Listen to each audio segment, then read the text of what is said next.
السلام علیکم دوستوں، آپ دیکھ رہے ہیں ہمارا چینل ہلاکو خان کی موت اور مظلوم کے بددعا عبرتناک واقعہ۔ یہ ہے آج کا ہمارا ٹاپک۔ ہلاکو خان اپنے گھوڑے پر شان سے بیٹھا ہوا تھا۔ چاروں طرف تاتاری افواج کے صفیں کھڑی تھیں۔ سب سے آگے ہلاکو خان کا گھوڑا کھڑا تھا۔ ہلاکو خان کے سامنے 3 صفیں کی گئی تھیں جس کو آج ہلاکو خان نے قتل کرنا تھا۔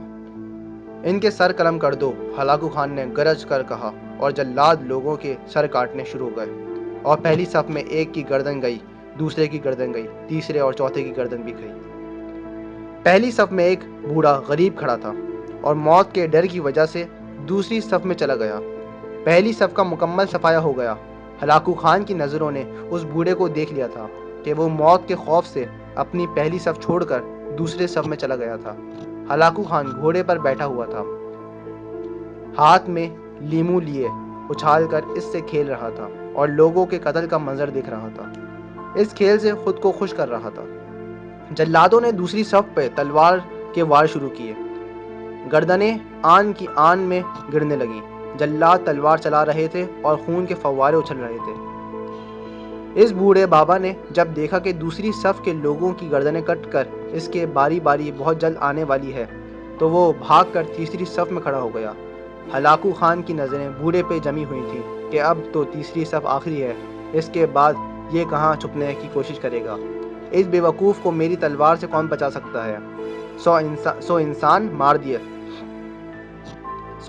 مار دیے تو یہ کب تک بچے گا؟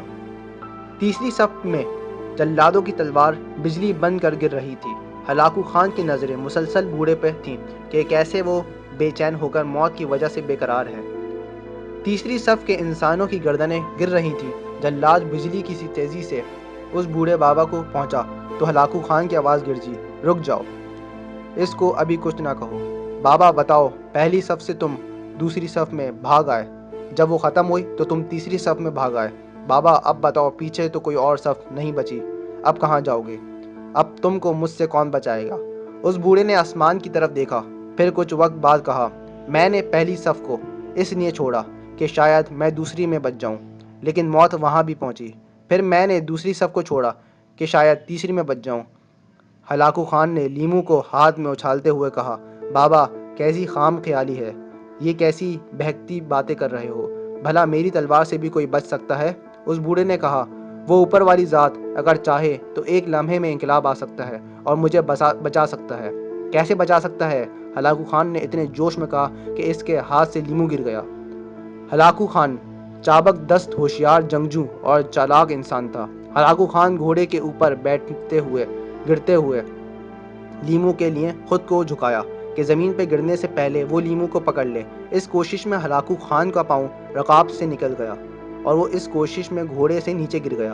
ہلاکو خان کا گھوڑا اتنا ڈر گیا کہ وہ بدک گیا۔ ہلاکو خود کو بچانے کی کوشش کی، لشکر بھی حرکت میں آ گیا، لیکن گھوڑا اتنا بدک گیا تھا کہ اس نے ہلاکو کو پتھروں میں گھسیٹ کر اس کا سر پتھروں پر پٹک پٹک کر مار دیا۔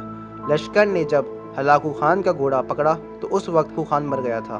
ہلاکو کا لشکر اس بابے سے اتنا خوف زدہ ہو گیا تھا کہ لشکر نے اس بوڑھے کو نظر انداز کر دیا، مظلوم کی آہ سے ڈر، کیونکہ جب وہ آہ کرتا ہے تو قبولیت بہت دور سے اس کا استقبال کرنے آتی ہے۔